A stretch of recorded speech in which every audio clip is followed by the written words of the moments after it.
誰亦在反覆錯愛之旅捱大，沒法想下一位的生涯，寧願能拍手，還是罷手，彷彿怕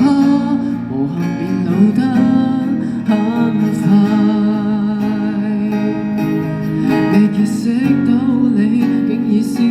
鼓起捨得的勇氣，放下的志氣，不想找到你，就像前度在一起。期待順著遇着下一位的你，至少像漫步相同的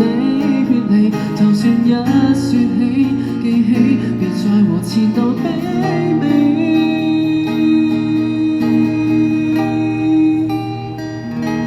若覺得第一位最愉快，